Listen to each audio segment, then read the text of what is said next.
Good This morning. conference will now be recorded. Good morning. The Parsha this week actually is Vayishlach, but we're going to work our way back to get there. Because in Vayishlach, we have that classic change of Yaakov's name. Jacob, his name, he wrestles with this person, with this Ish. The sages say it was an angel, and he's told that his name will become Yisroel. So what I'd like to do today, working on a lot of different pieces, including a major part from Rabbi David Foreman, is the evolution of his name. How he went from Jacob to Israel, from Yaakov to Yisrael, and what that means for us, what that means about him. So let's start with page 126 in our stone Chumash, which is with the birth of Yaakov. That's going back a couple of parshiot. That's Parsha Toldot. That was 2 weeks ago. Last week is Vayetze. This week is Vayishlach. So we will get to Vayishlach, but let's get there. So we have the birth of Yaakov and his brother Esav. Let's see on page 126, that's Perek Chaf chapter 25, verse 24. Vayimleu Yamel Aledet, her term to bear grew full, her days were full. Vihine, and behold, Tomim Bivitna, there were twins in her womb. Vayetze Arishon Admoni Kulo Ka'aderet Seir, the first one came out red, Kulo, completely red. Ka'aderet Seyar, like a hairy mantle. Vayichra'u Shemo Esav. And they called his name Esav. Esav comes from the word asu, done, finished. He came out like a finished product. Like we were just past hours, we were talking with a bunch, we're marveling how animals come out. I remember when we were living in Israel, and there was a farm right nearby. We went for a Shabbos walk, and we saw a goat being born, and then literally within moments, on these knobbly knees, how he gets himself up, and all of a sudden he's kind of standing over there like that. It's a marvel, right? Whereas by us, right, it's like this little alien comes out of the womb, until it starts to look like a person. Well, Esav was asu; he was done. The acharechein, and after that, Yatsa Achiv, his brother came out. V'yado ochezet, and his hand was holding on to Ba'akev Esav, onto the heel of Esav. Vayikra Shemo Yaakov, and he called his name Yaakov. Interesting. In verse 25, by Esav, Vayikra'u, they, plural, they named him Esav. And over here, it was, and he named him. He called his name Yaakov. Who is he? Presumably Yitzchak, Isaac, right? Whereas by Esav, Isaac and Rebekah and Rivka called him Esav. Over here, it's only Yitzchak who's calling him Yaakov, right? Yaakov is a strange name, right? You're naming him because he's holding on to the heel of the other one. So right away, it doesn't sound all that independent. It doesn't sound all of that. Who is this person? Hello, Cheryl. Right? Now, Akev, right? Akev is the heel, right? The heel is a rounded part, right? If we're playing Pictionary, and I'm going to draw a nice curve over there. That's the heel, right? It's not straight. It's curved. It's a circuitous way of doing something. Can we say it? Help me. Circuitous. Now I can't think of myself. I was to Natalie. I say it wrong, and then she can't. Then you can't say it right. After I've misled you, you can't get it right. Baruch atah Adonai melech haolam kol niyavaro. A roundabout way. That's easier to say. You know, one of the things in public speaking. It's not straight. Not straight. One of the things in public speaking is if you're fishing for the word, you have to learn how to just how to work your way around it. Yes. Right? You don't get the word, don't worry. You work your way. It's a roundabout way, right? Especially when you're getting older. Right. Absolutely. Absolutely. So we can imagine that Rivka, it would seem, was not all that enamored by this name that Yitzchak had given Yaakov. By Esav it says Vayikru, they called him Esav. By Yaakov it's Vayikra, he called him Yaakov. Right? Rivka perhaps was not all that keen on this name of, because you were grabbing onto that of your brother, right? That's almost what the name is, right? And he came out and his hand was holding on to the heel of his brother, and they called him Healy. They called him Yaakov, right? Okay. And we know the boys get older and each one goes off on his way. And then at the end of Parsha's Toldos, so that's page 138, we're still in the Parsha 2 weeks ago. Cheryl, I mentioned that we're going to be dealing with the name change from Yaakov to Yisroel. So in order to, that is this week's Parsha, Vayishlach. In order to fully appreciate that, we need to see what led up to this. There's another time when we hear this name of Yaakov in the pejorative, in a degrading manner. And what is that? That is much later on, page 138. Yaakov comes in disguised as Esav, and he receives the bracha that Yitzchak, Isaac, had intended for Esav. And then what happens afterwards? After he gives him that whole bracha, page 138, may God give you, verse 28, the dew of the heavens. This is chapter 27, verse 28. May God give you the dew of the heavens, fat of the earth, abundant grain and wine. People will serve you. Regimes will prostrate themselves to you. Be a lord to your kinsmen. Your mother's sons will prostrate themselves to you. Cursed be those who curse you. Blessed be those who bless you. And as soon as he finished, who walks in? Esav walks in. Yaakov's walking out. Esav comes in, and he said, "Give me a blessing." Yitzchak says to him, "Who are you?" "I am your son, Bechorcha, your firstborn, Esav." Yitzchak starts to tremble, and he said, "Who is it that came and brought me the meal? And right before you came, and I blessed him. Gam baruch yeh, he will remain blessed. I gave him a blessing. I can't take back the blessing." Right? And Lamed Daled, Kishmoa Esav. When Esav heard at Divrei, the words of Aviv, the words of his father, Vayitzak, Tzaka, Gedolah, Umara, Ad Ma'od, he let out a long, big, anguished, bitter cry, Ad Ma'od, very, very. And he said to his father, Barcheni gamani avi, bless me also, my father. Vayomer, and Yaakov said, Ba'achicha, b'mirma, your brother came with mirma, right? Rashi says chachma, right? With wisdom, cleverness, the English says. But mirma also has in it the connotation of guile, of trickery, of not straight, but roundabout. Vayikach birchatecha, and he took your blessing. Vayomer, the very bottom line now, 138, verse 36, this is what we want. Vayomer, and he said, Hachi karashmo Yaakov. Oh, is it because his name was called Yaakov? Vayakveni, that's the word Yaakov.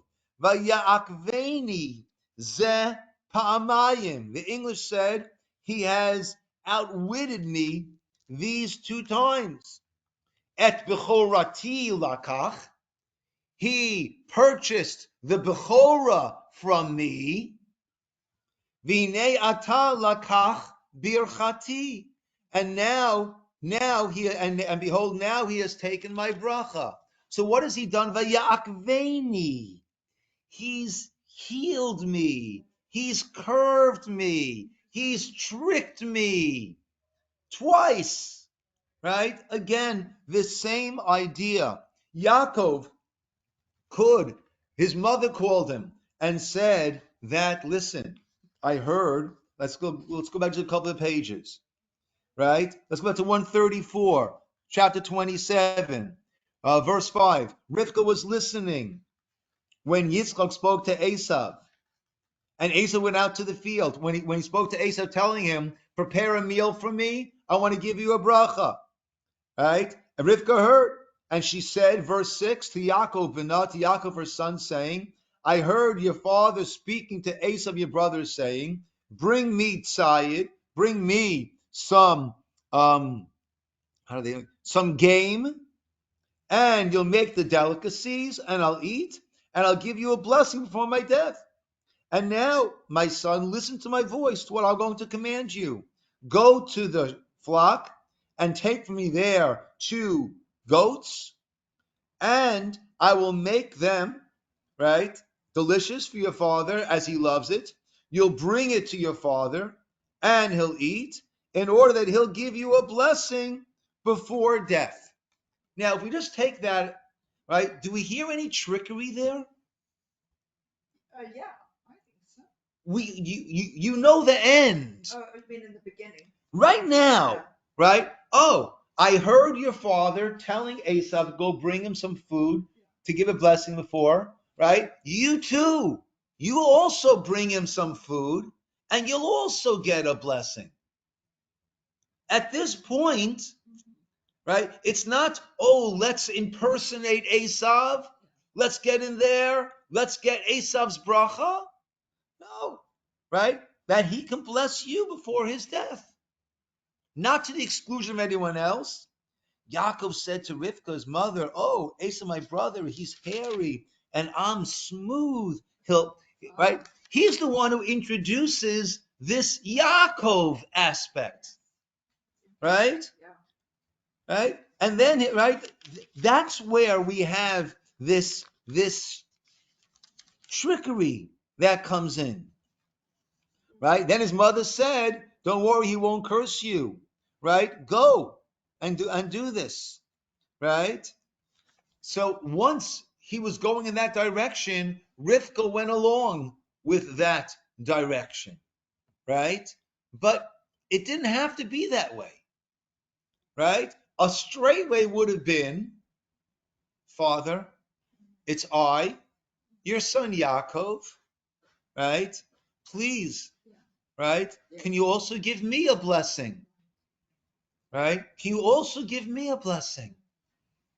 That would have been a yashar approach, a straight approach. But he didn't do that. Vayakveni ze pa'amayim. He tricked me. He outwitted me. Again, Art Scroll always wants to be very, very gracious to Yaakov. But Vayakveni has this aspect of he healed me, right? He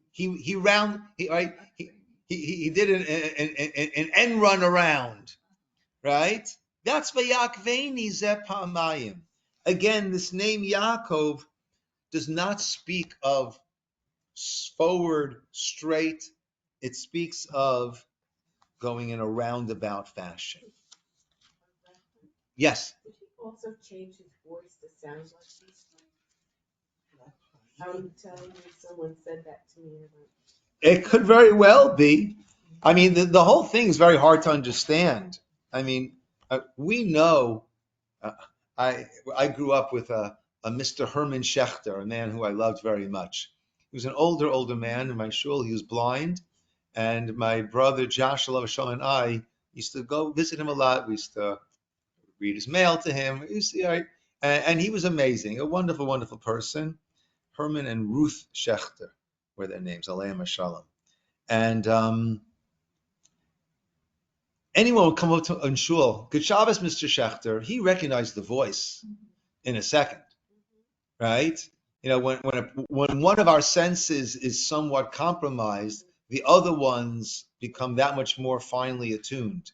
And not just the regulars. You know, one of my brothers, let's say, who was away in college and hadn't been home for months, would come there, say, "Hello, Mr. Oh, hello, Marty. Hello, you know, he right." So to think that Yitzchak would not be able to discern the voice, right? And he says, "Hakol kol Yaakov vaydayin de Esav." The voice sounds like Yaakov, but the hands feel like Esav. Yeah. I mean, how we understand this, that's a whole. Maybe next year we'll tackle that again, right? But it would not be strange to assume that he tried to sound like Esav, right? And we would imagine he would. Okay, now we see that Yaakov doesn't just deal with Esav in this manner; he even deals with Hashem to a certain degree in this not straight manner. Let's take a look at last week's parsha now, page 144, Vayetze. And Yaakov left Beersheba, right? Esau wants to kill him. He's leaving Beersheba. He's going to Haran. He needs to find wives. He's get away from Esau. He sleeps in a place there, and he sees that famous dream of the ladder. See, he's lying down there asleep, and the angels are going up and down, and God's at the top, and he says, "I am Hashem." Listen to these words of Hashem to Yaakov, and then let's hear his response. I am Hashem, the God of your father Abraham, the God of Isaac. The land that you are laying upon, lecha etnena, I will give it to you, ulezarecha, and to your descendants. Vayazaracha kafara aretz, and your children will be like the dust of the earth. Ufarasa, they'll spread, yama vekema, west, east, north, south. V'nivruchu b'cha, kol mishkot hamav zarecha, and all the families of the earth, right, will bless themselves by you and by your children. And I will be with you. Ushmarticha, I will guard you wherever you will go. Vashivoticha, and I will bring you back to this land. Ki lo ezavcha, I will not forsake you. Ad asher imasiti, until I have done that which I've spoken to you. Wow. Right? Can't imagine a greater guarantee coming from the good Lord himself. Right? This is this is as good as it gets.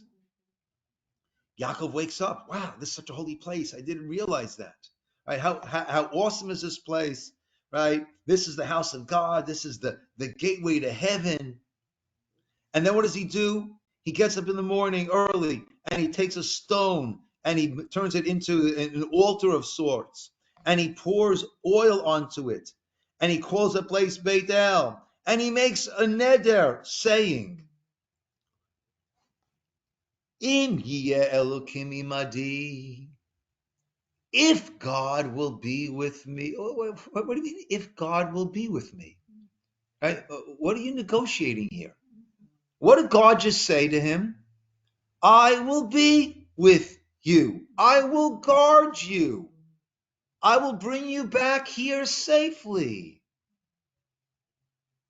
If God will be with me, Ushmarani b'derech hazeh, and he will guard me on this path that I'm going. V'natan li lechem le'achol u'beged, and he'll give me bread to eat and garments to wear. V'shavti b'shalom el beit avi, and I'll return in peace to my father's house. V'haya Hashem el Elokim, and Hashem will be a God to me. Then 22, Va'even azot, then this stone that I made a Maseva will become a Beit Elokim. Even this is not straight. God just gave you the guarantee of a lifetime. I'm with you. I'll guard you wherever you go. I'll return you, right? Right? The land will be given to you, your descendants, offspring, powerful, families of the earth, blessed. I'm with you, guard you, return you, not forsake you.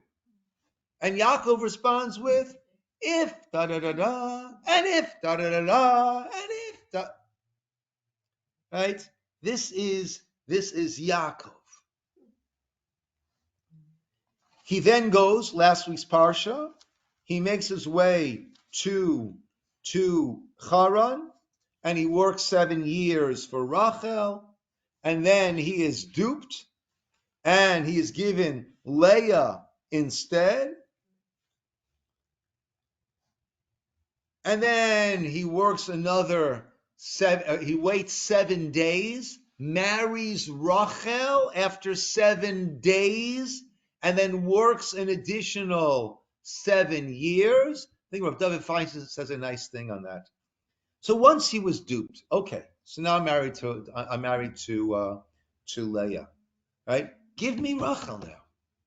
I worked for Rachel, right? What's this another 7 years? Like where does that come from? And why does he agree to that? I worked 7 years for Rachel.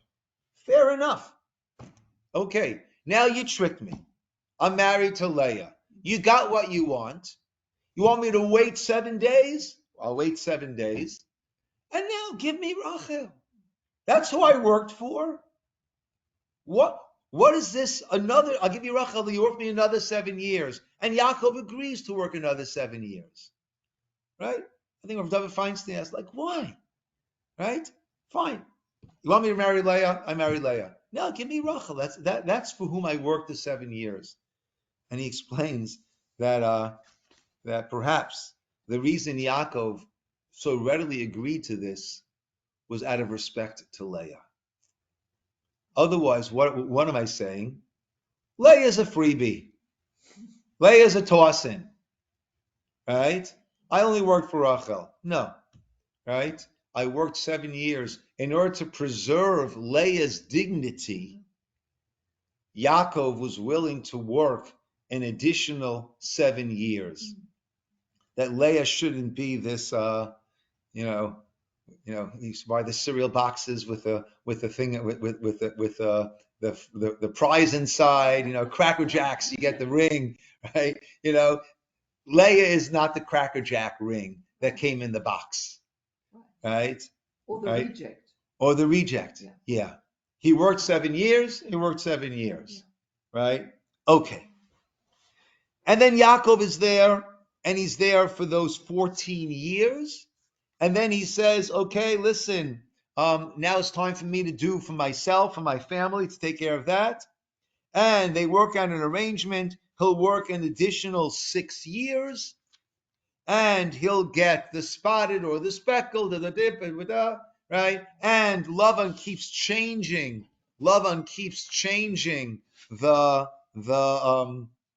The conditions, but no matter what he changes it to, that's what the flocks are giving birth to. And Yaakov becomes very, very, very wealthy.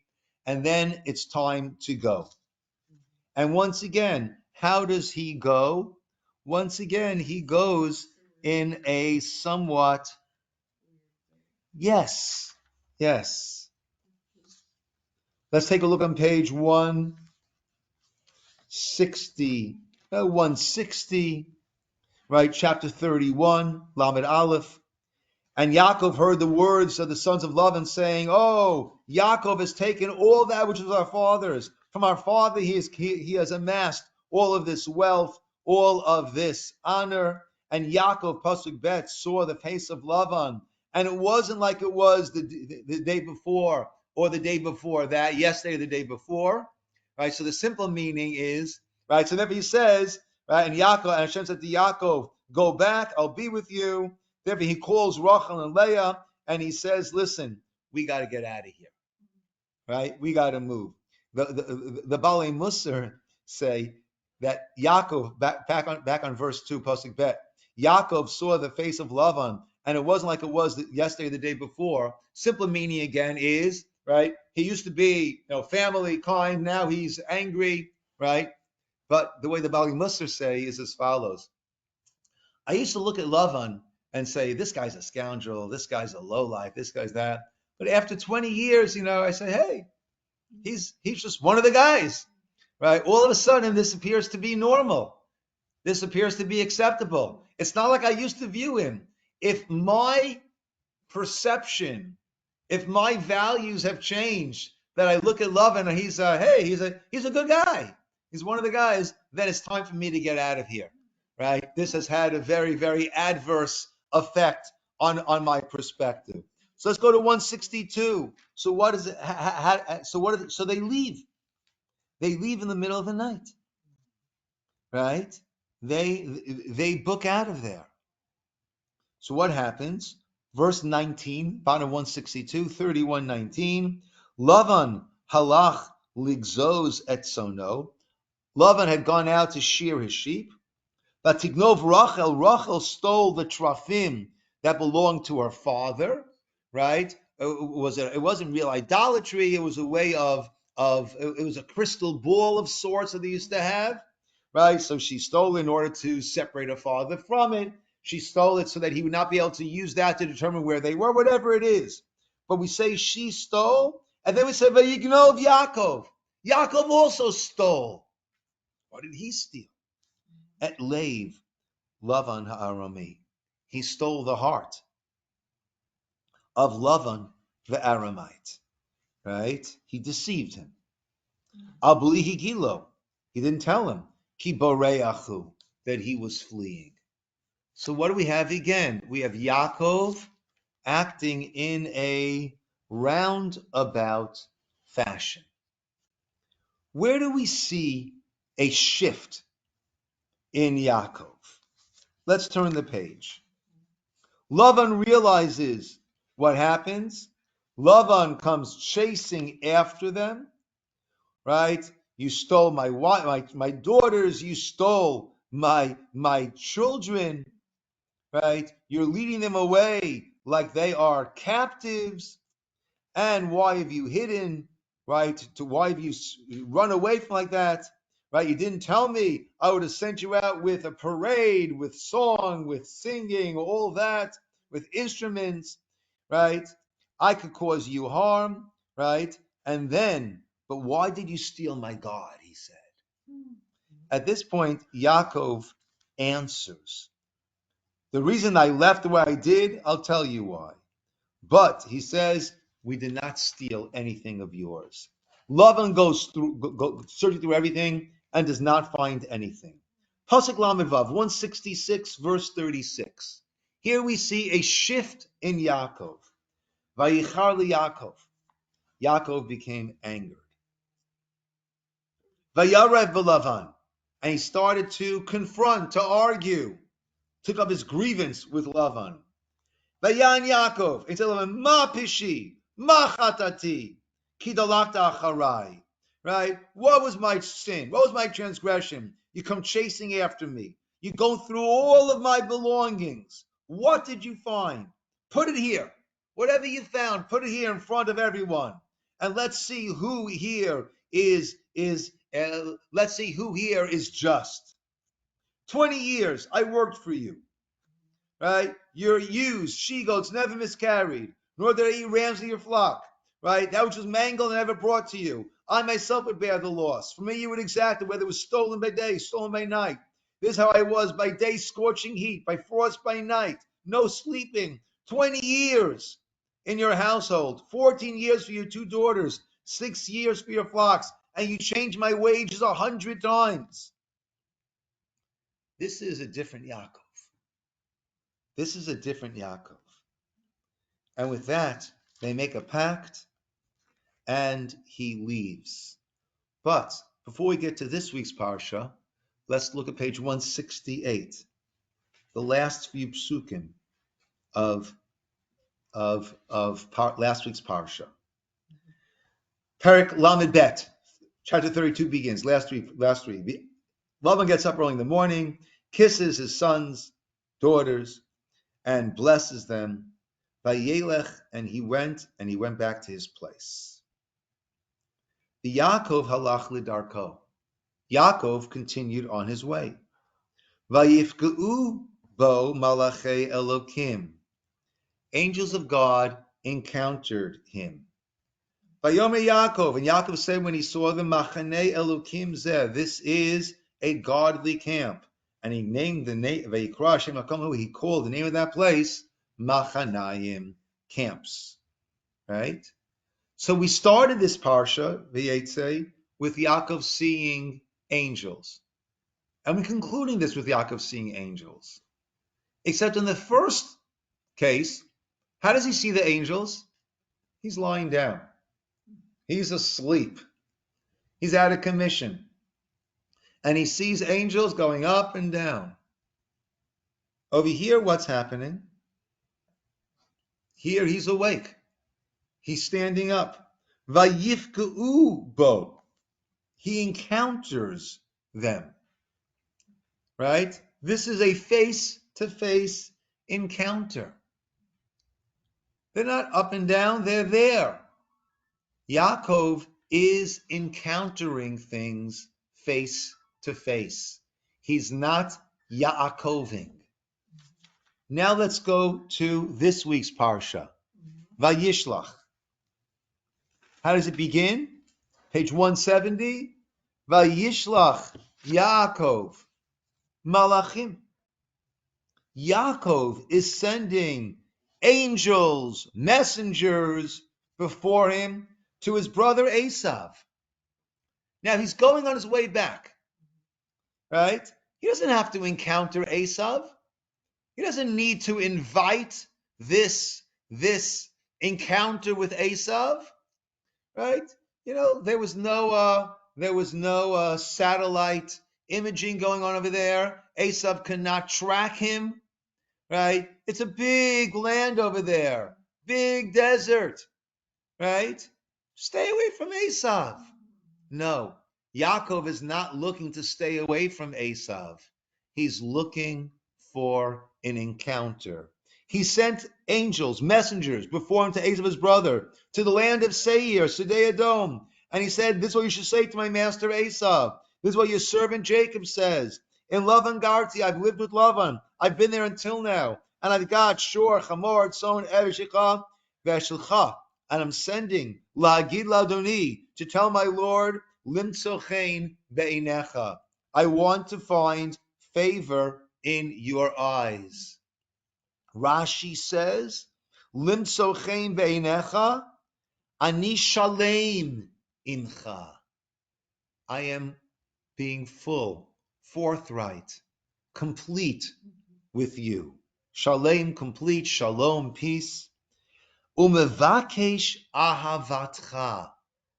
And I'm seeking your love. I want to make amends. This is a very, very different Yaakov than we've had until now. This is Yaakov coming straightforward, looking to make amends.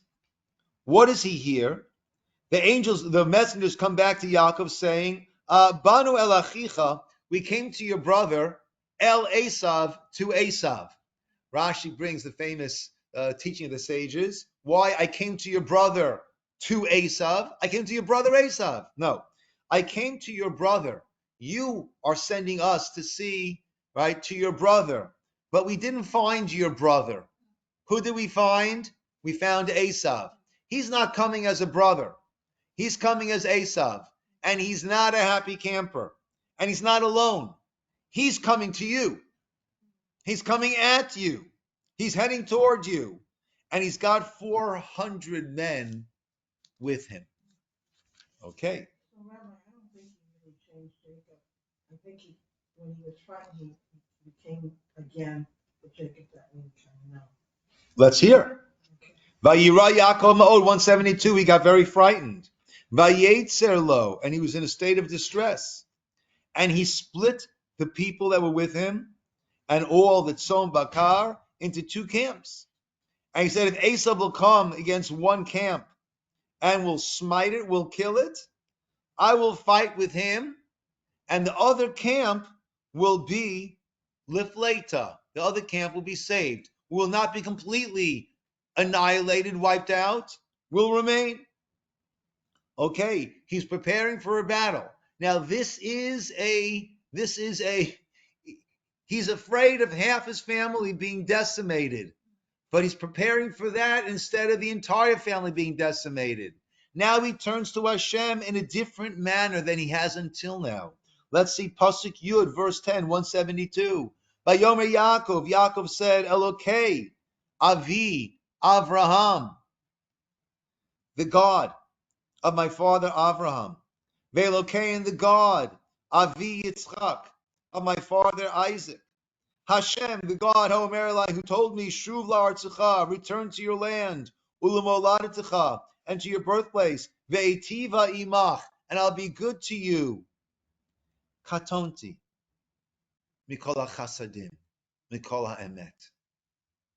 God, katonti, right? I'm not making any claims.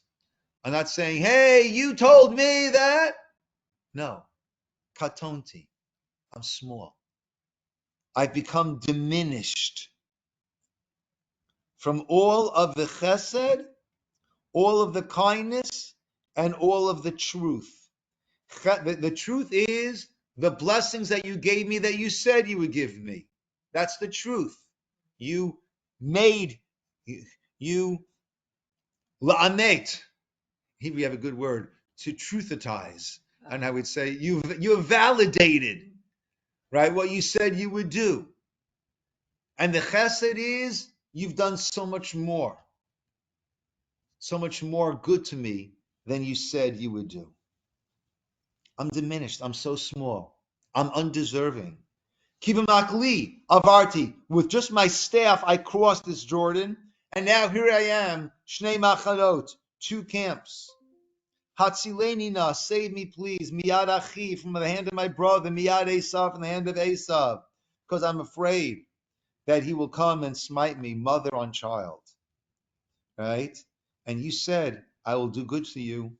I'll make your children k'chol hayam la shelo yisafeh mirov. Right? This is a very, very different Jacob. Here he is dealing with Hashem in a straight manner. And now he starts to send all of these gifts to Esav to try to, right? You're angry about the blessings. Well, the blessings were about all the material wealth. Here it is. I'm sending it to you. It's yours. You can have it. It's not worth it. It's not worth it. I'm shalem with you. I'm complete with you. I want your ahava. I want your love. You can have all of the stuff. Before he encounters Esav, page 174, he's alone, and a man grapples with him. When you're grappling with someone face to face, that is head on. Mano el mano. He saw this Ish, sages say it was this angel, saw that he was unable to overwhelm Yaakov, and he touches Bekafi Recho. He touches the back of his thigh, right? He struck there and dislocated the hip socket. Okay, right? Famous, beautiful, important teaching over here. If this is an angel and this is a messenger of God, so how does he lose? Is it a spiritual battle, maybe? It's a spiritual battle. But how does he lose? If he is this messenger of God, how does he lose the battle? He doesn't lose the battle. He was sent to lose the battle.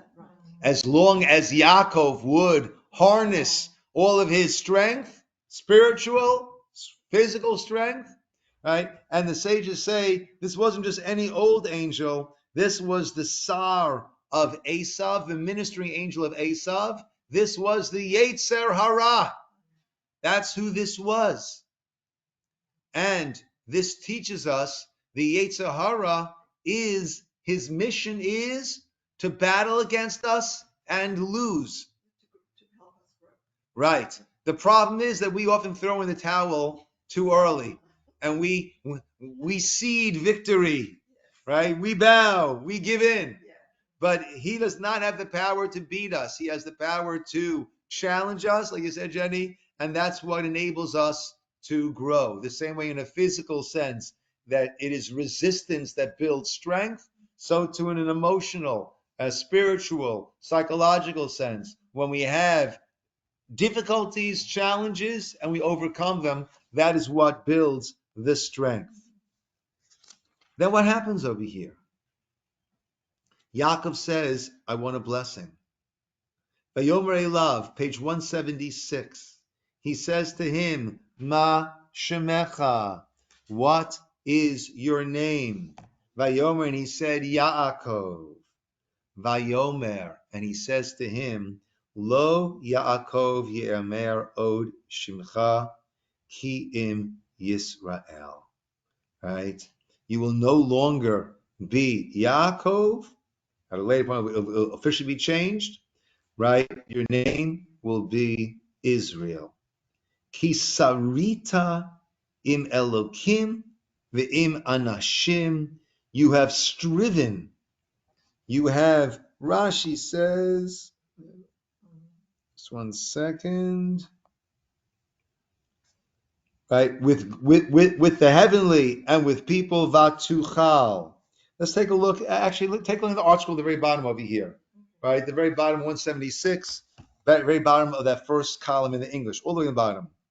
Rhetorically, the angel asked Jacob his name in order to introduce his statement of blessing. Then the angel declared, it will no longer be said that you deserve the name Jacob, which implies Akev, heel, deceit, because you obtained the blessings deceitfully as Esav had charged back over there.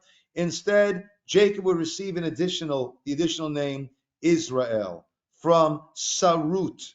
Sar is an officer, prevailing, superiority. From then on, it be acknowledged that he received the blessings because he prevailed in an open competition to demonstrate which of the two was more deserving. It's so interesting. I didn't know the word Yisroel had that in it. Yeah. That's your name, Rabbi. Yeah. That's your name. That is my name. Yes. Yeah. And that is what Yaakov at this point, and let's see the next pasuk. Vayikra Yaakov. Yaakov named Shem Makom, the name of that place, Peniel. Why? Ki ra'iti Elokim panim el panim. I saw the godly over here face to face. Right? Face to face is the antithesis of Yaakov, of that roundabout circuitous manner of getting somewhere. That's what panim el panim. And what's so important here, maybe next week we'll go through it because it'll come again next week. The idea, Yaakov, each of the patriarchs have their midah, right? And the midah of Avraham is chesed, kindness. The midah of Isaac, Yitzchak is gevura, strength, din, judgment. And the midah, the attribute of Yaakov is emes, truth. Right? That's really wild, isn't it? And that would seem to be at first glance kind of wild, right? Yeah. Right? So one way of looking at it, I think Rav Yaakov Kamenetsky looks at it. Avraham was tested. What was Avraham's greatest test? The anti-chesed. To act in an anti-chesed manner. To take his own son, his only son, and bring him up to be slaughtered.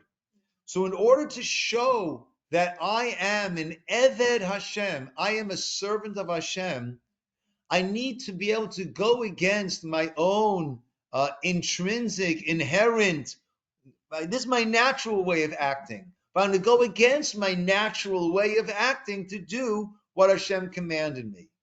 So Avram needs to go against. He was chesed through and through. He needed to be willing to do this act of the anti-chesed. That was his greatest test. Yaakov was emes, true and true, right?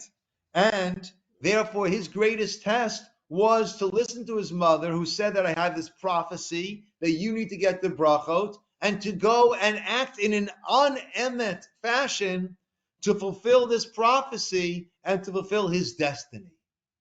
That's one way of looking at it. It's interesting that Rav Yaakov Kamenetsky, so his Zatzal, his set of Sfarim that he wrote on Tanakh, on the Torah and on Nevi'im, is Emet Li'Yaakov, truth to Yaakov. That's what he named his set of Sfarim. But Rabbi Sachs has a different approach. And Rabbi Sachs says, we're not saying that Yaakov was the paradigm of emes, of truth, right? On the contrary, we see a lot of Yaakov, roundabout stuff going on. But what we do see is Yaakov became. He had the growth.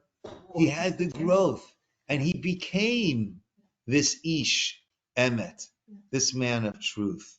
And that's very, very powerful, right? Because we are lauding Yaakov not for the way he was born, not for his innate, inborn characteristics that he inherited from his parents, a Yitzchak and a Rivka, and his grandparents, and Avram and the Sarah. Right? No, what did he become? What did he do with that? What were the challenges that he had? And how did those challenges crystallize him, purify him, elevate him into this person? And really that is what we can look at, and we can say, wow, I need to take my own tendencies and I need to try to purify that. Yes. Even in law, we have to see the kindness when we do a judgment. Yeah. We have to do the sternness. That's very true. Right? Emet is we need to balance the chesed. Yes. Good. So Yaakov was able to balance the chesed of Avram, the gevura of Yitzchak, and come out with emes. But even with that, what we're saying still holds very much that this was a progression. This was a transformation, because progression, it sounds like it's almost automatic, and things are not automatic in life. This was a transformation that Yaakov went through and became this Bechir Ha'avot, It's right? almost like maturity when he confronted Laban eventually. Yeah. And when he confronted his brother. Yeah. And we'll see the same thing in the forthcoming weeks when it comes to Yosef. Also a maturing and a going from one end all the way to the other end. Let's just see another minute or so. So after that encounter, now he lifts up his eyes, still 176, Perek Lamed Gimel in the morning, Ken. He lifted up his eyes and he saw Esav is coming with the 400. He splits the camp into two. And then what does he do? V'hu avar lifneihem. And he goes in front of all of them. Vayishtachu artsa sheva pa'amim. He bows down to the ground 7 times. Ad gishto, until he drew close. Ad achiv, to his brother. And what happens? Vayaratz Esav likrato. Esav runs to greet him. Vayichabkehu. And he hugs him, embraces him. Vayipol al tzavarav, falls upon his neck. Vayishakeu, kisses him. Vayivku, and they wept. Right? We can never change someone else. What we can do is change ourselves. And when we do work on changing ourselves, then the relationships that we have with others changes also in hopefully a very positive manner. If we changed ourselves in a positive manner. A beautiful teaching over here. Ad gishto ad achiv, we said in Pasuk Gimel, until he drew close. until his brother. So what did Yaakov need to do? Yaakov needed to get himself to a point of feeling this brotherhood, this love for his brother. Once he did that, we can't change someone else. We can change ourselves. Once he did that, Esav's reaction was almost automatic. Once he was filled with that love, that brotherhood, that brotherly love to Esav, then that was reflected and reciprocated. Pasuk says in Mishlei, Kamayim panim el panim, kain lev ha'ish. I don't know if it's an exact quote, but like the face of water to water, meaning like water reflects a person, right? So kain lev ha'adam. So too is it by the heart. If we work on feeling love towards a person, then that person will reflect that and will send that back to us. The way we feel about them will affect the way that they feel about us. Do you think this will happen in Messianic time, where Esau where Israel will do that for Esau? Because it's going to be a lot of things with Esau. Yeah, that's what we hope for. Yeah. That's what we hope. It's kind of like, Rabbi, it Yes, yeah. still it still seems like there's a little bit of roundaboutness because of Esau seemingly, although it could not, maybe it's with some guile to continue this new chapter, this new reconciliation, wants to go with Yaakov, and Yaakov kind of brushes him off. Yeah, And yeah. And the Beis Halevi explained, I didn't point it out, but when he prayed, Hashem, save me, miyad achi, miyad Esav. Save me from the hand of my brother, from the hand of Esav. So I think he even quotes a Zohar, I'm not sure. But why does it say from the hand of my brother, from the hand of Esav? He was afraid of two things. He was afraid of the Esav coming in a warlike fashion. He was also afraid of the brotherhood and the damage, spiritual damage that could do to him. And we've seen Holocaust and assimilation. And we've lost more Jews to assimilation than we've lost to Holocaust. And that was save me from the hand of my brother, the hand of Esav. Each one has its very serious danger to us continuing as a vibrant, strong Jewish people. And his brushing Esav off about Esav traveling with him was the concern of the Achi.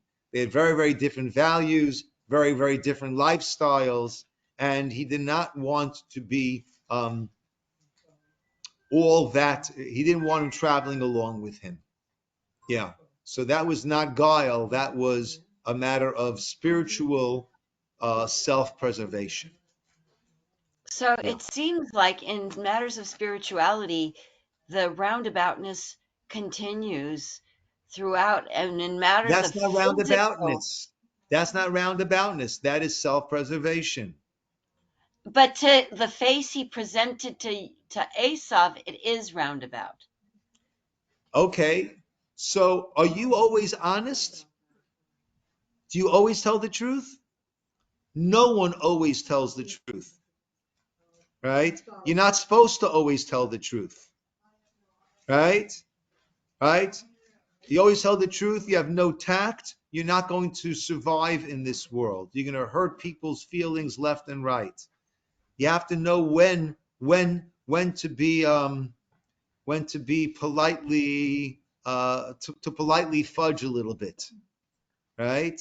And that's what I see Yaakov doing over here. Okay. Yeah, that was not roundabout trickery. That was spiritual self-preservation and taking care of himself.